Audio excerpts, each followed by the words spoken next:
sa buhay ng ating sa inyo mga trainees.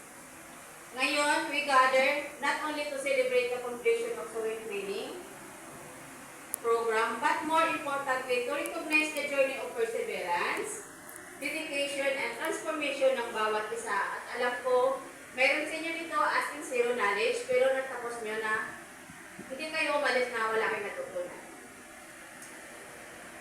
Ang pagtatapos na ito ay hindi lamang tungkol sa natutunang kasanayan, kundi pati na rin sa pagbubog ng karakter, disiplina at pananampalataya. Sa mga graduates natin, ang inyong mga sipag at tiyaga ay kahanga-hanga. Hindi naging madali ang inyong pinagdaanan, maraming tastas dito, nagreklamo na nga kayo sa akin. Ma'am, hindi ba pa pwede ito? Siyempre, sinabi ko sa inyo, isa pa lang, hindi pwede na yan, hindi pwede na yan. Dapat pwede. Tayo mismo magiging quality control tayo sa mga gawa natin. Ngunit sa tulong ng Diyos na yung inyong nalampasan ang bawat hamon. Naway patuloy nilang dalhin ang mga aral na iyon, natutunan hindi lamang sa pananahik, kundi pati na rin sa buhay. Sinabi po sa Colossians 3:23, at anuman ang inyong ginagawa, gawin ninyo itong ng buong puso na parang sa Panginoon at hindi sa tao. Sa English, whatever you do, work it all with all your heart, as to work it for the Lord, not for the human masters. Hindi po tayo nagtatrabaho para sa kapulin, nagtatrabaho para po kay Lord yun. Lahat sa kanyang papuri. Naway magsilbing gabay ang talakit, ang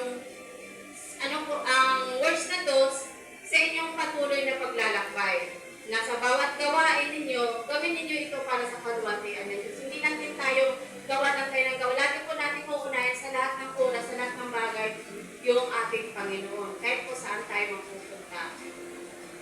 Kami din po ay ang pusong nagpapasalamat kay Ma'am Rose nyo at sa akin, although na tayo lang lagi magkakasama, pero minsan, napapasilip naman din si Sir dito. At sa mga pamilya nyo din na walang samang sumusuporta ay nagbibigay inspirasyon sa inyo sa bawat araw na pumapasok kayo. As we officially begin this graduation program, let us open our hearts in gratitude and celebration, giving all the glory back to God for His wonderful achievement. Muli, isang mainit na pagbati sa ating mga graduates. Congratulations and may God bless you all abundantly. Maraming salamat.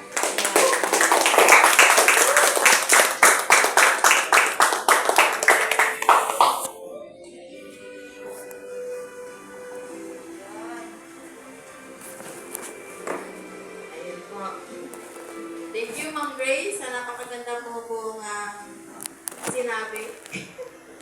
Dadako naman po tayo sa ating message naman po ng mga student. Sila naman pang ating pakitigan ang bawat isa po sa inyo.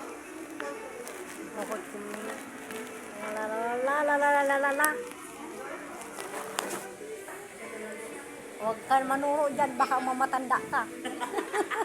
Kasi naman naman Grace kung Turo ka ng turo. nakakaiyak. Turo ng turo, yung mamatanda.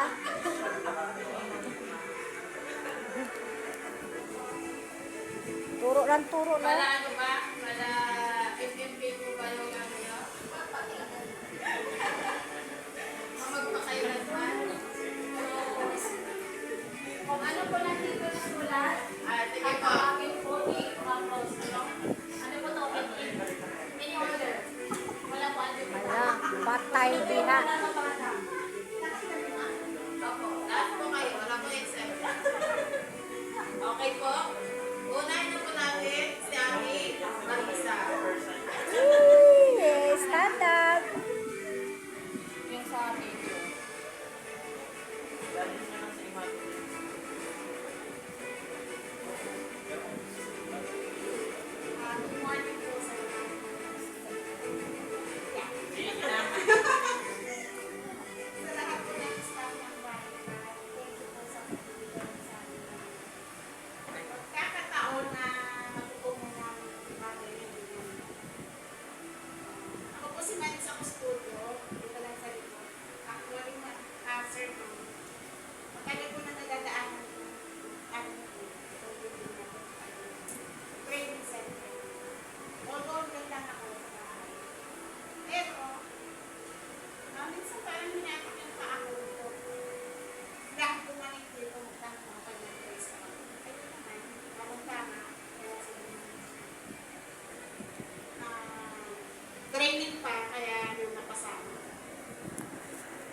ganong magtiyaga sa bawat ginagawa, lalo na sa pananahi, dahil sa lahat ng bagay oras ay nadadaan sa mabilisan.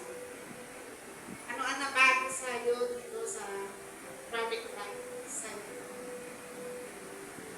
Ang nabago sa akin ay yung pagiging paggawa sa pananahim ng mabilis at pagmamadali. Kailangan pinag-iisipan yung ginagawa at dapat di unawain mabuti ang itinuturo.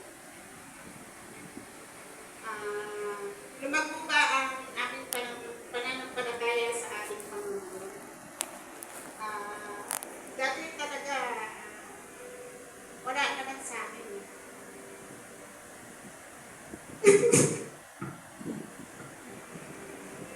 Pero, sabi ko, iyak-iyak eh.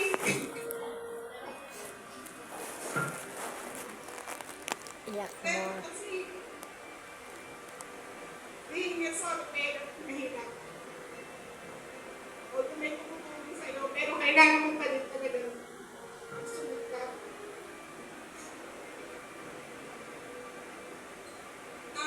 Hindi naman ako madalas nagsisimba ng mga panahon ng mga nakaraan. Pero nag-ano ako, nagdadasal ako kung nasa bahay ka. Pero hindi ba, nagsisimba ako, hindi ko alam bakit. Every time na nasisimbahan ako. Tapos may mga nagkakanta. Iiyak talaga ako, hindi ko alam kung bakit. Tapos nagpapasalamat ako kasi parang sa lahat ng panahon na paghihirap mo, may pangangailangan ka. Binibigay niya sa akin. Although, siyempre kailangan pa rin ng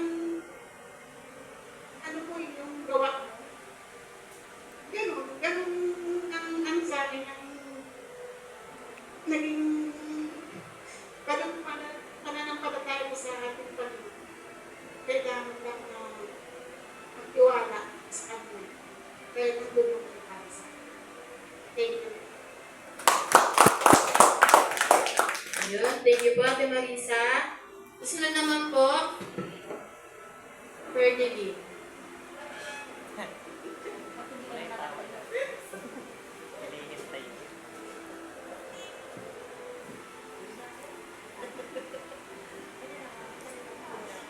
Morning sa atin lahat mga sir. Good morning Ako po po. si Ferdinand. Ito po yung sagot ko sa mga tanong yun ng Gina. Ang natutunan ko po dito sa Project Your Life Subway ay kung paano malaki yung productivity ng pagka-adlaws at mag-prepare po ng mga tasks, butas ng mga tema po. Salamat po sa Project Life sa pagtutulong sa pananahay ko, Ma'am Grace at Ma'am Rose. Tapos sa pangalawa naman po, nabago po sa aking buhay, natuto kong manakit. Ngayon, alam ko na kung gumamit ng machine, natutunan ko po yung mga parts ng mga machine, dahil ko tuturo yung mga plates. Laking tulong din po sa ito kasi kung ma-apply ko namin sa buhay namin, sa tahanan namin. Salamat po dito sa Project to Life Subit. Tapos sa pangatlo naman po, lumago po yung pananampalataya namin dahil po sa araw-araw na aming pagpapasa ng mga words, sa pananalangin po bago magsimula, tapos po sa pananalangin bago umuwi. Salamat po sa inyo dahil mas lumago pa po yung aming pananampalataya. Thank you po. Salamat, Ferdy. Susunod naman,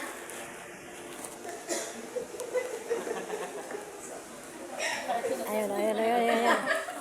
Andun. yung umiiyak.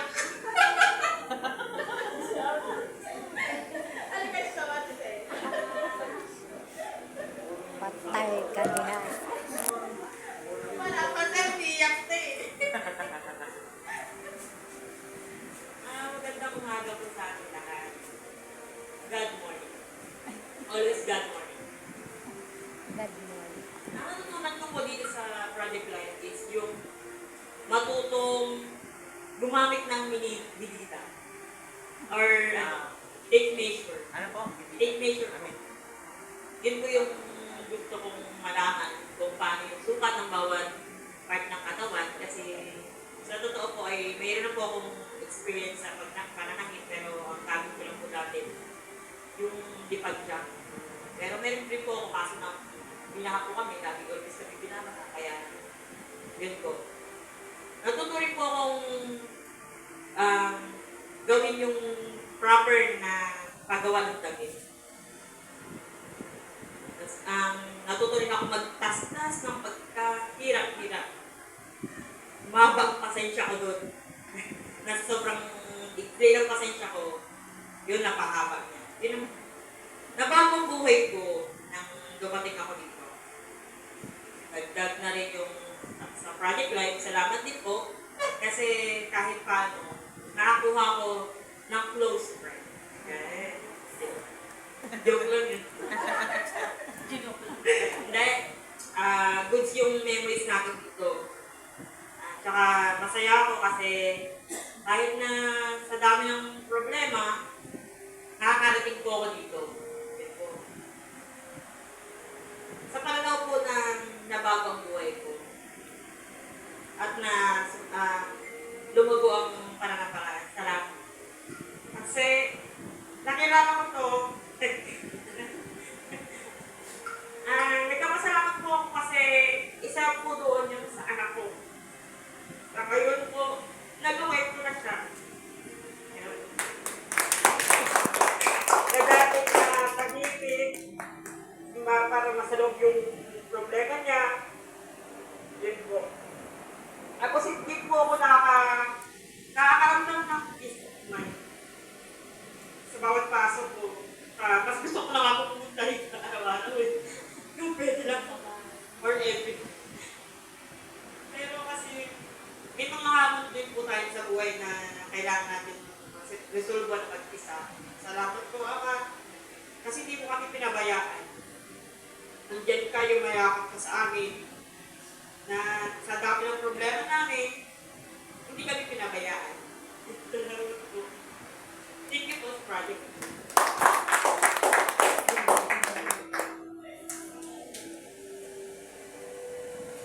Para sila. Thank you, Maricel. Sunod naman. Tututututu. Luz. Luz. Panghuli ako, ikaw talaga eh.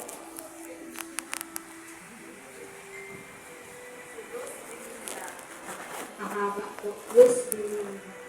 Good morning po sa ating lahat. Lalo na po sa inyo mga sir na mga guwapo.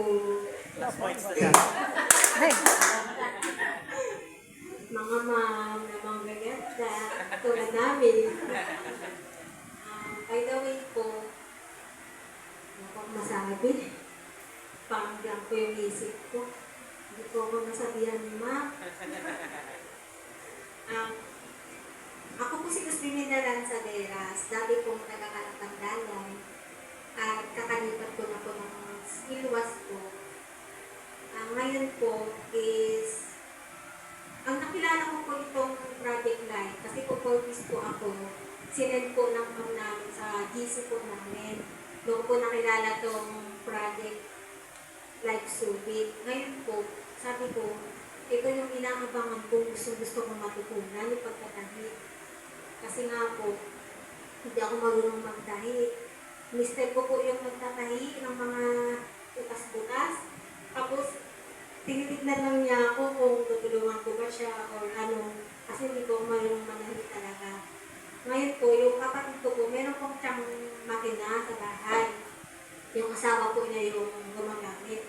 Patingin-tingin lang po ako dun sa makina. Sabi ko, sana ako din, matutulong ko rin yung pagtahi. Kasi mahilig ako sa kortina, sa mga kumot na bunda, ganyan. Iba-iba po yung, kinukompleto ko po yung kortina sa bahay, mahilig ako magbili-bili, mga mata naman. Ngayon po, gusto ko po, ako na yung magkatahi ngayon. Yung makina po doon sa bahay ng kapatid ko, ibibigay niya po sa akin. Ay, ngayon naman po is, ang natutunan ko po sa, dito po sa Project Life po is, una sa lahat, ako po ay nagpapasalamat kay Lord dahil nakilala ko ang ganitong Project Life Summit. Marami po akong natutunan, lalo na po sa pagtatahi na dati ay asawa ko ang nagtatahi. Ngayon ako na po ang gagawa nito. At ano ang nabago sa iyo dito sa Project Life Summit? Is nabago po sa akin ay ang paggising na maaga. Kasi po 11 na po ako nagigising sa bahay eh. Isang tabuhay ko no. Kasi kung mga anak ko na po yung nag-aasikaso, malalaki na po yung mga anak ko. 5 lang po yung anak ko. Malalaki na po sila. Sana ba po? Para sa pagpasok, maaga na po akong gumising para po sa pagpasok dito sa Project Life Summit. Dahil po, yun po, tanghali na po ako nagigising. Sa bigit sa lahat, natutunan ko kung dapat ay laging nagbabasa ng mga verse sa Bible at laging maging mahaba ang pasensya. Speaking of pasensya, may isipin pasensya ko promise. Pero nung ano po is humaba. Humaba po yung pasensya ko. Pati po sa mga anak ko, sabi nila, Mama ko, ang kulit ni ano, kaya ko na kaya mo siya. Dati, bakit ang kulit mo? Pero nung dito po, is natutunan ko po yung mahaba yung pasensya. Si Mama, ang bait na. Ay, siyempre, hinakaiban na ako eh. Ayoko na na, masama po pala yung laging galit. Ngayon, mabait na po. Ito naman po yung lumago ba ang iyong pananampalataya sa ating Panginoon. Opo, lumago po ang aking pananampalataya dahil nalaman ko po na hindi lang sa kilala natin si Lord, dapat din ay sumunod at manampalataya sa Kanya at kilalanin natin siya at talikuran ang mga dating gawain na hindi maganda. Yan lamang po. Marami pong salamat. Congratulations sa ating Okay. Last but not the least, Jackie Lourdes.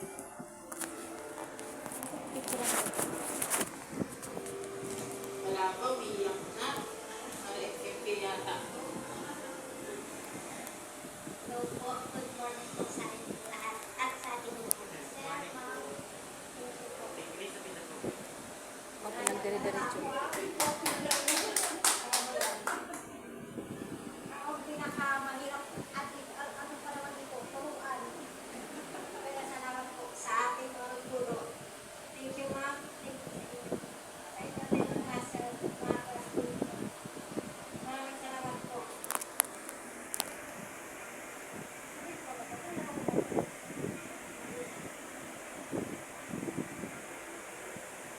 Hindi ko na alam yung masahe ko, sinulat ko. Pinakatakot ng elementary ko ng high school sa iyo. Takot na sila sa elementary.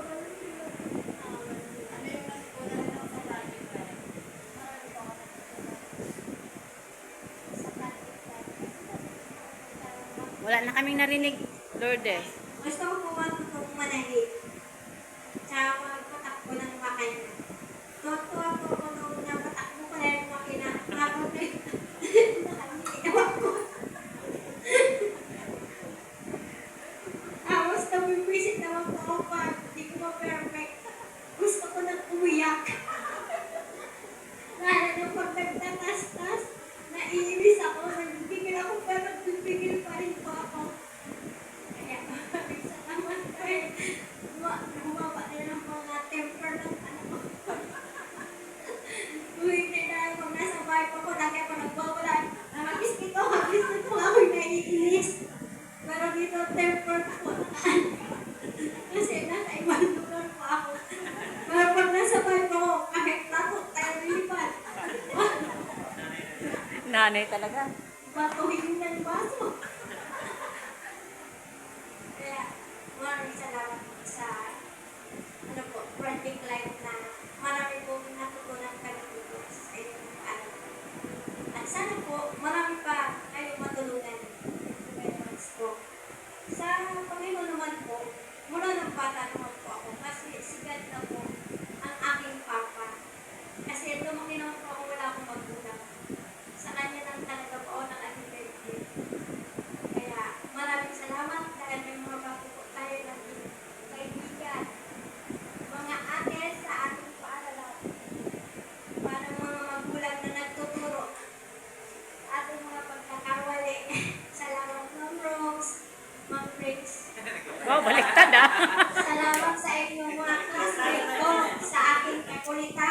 Ulitin mo, sino si Ma'am Rose at saka si Ma'am Grace talaga? Ito si Ma'am Grace.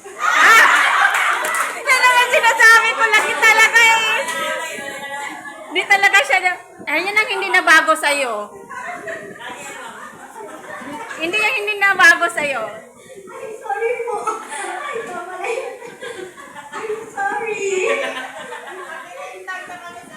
O sige, diretso. Thank you po, ma'am. Tama.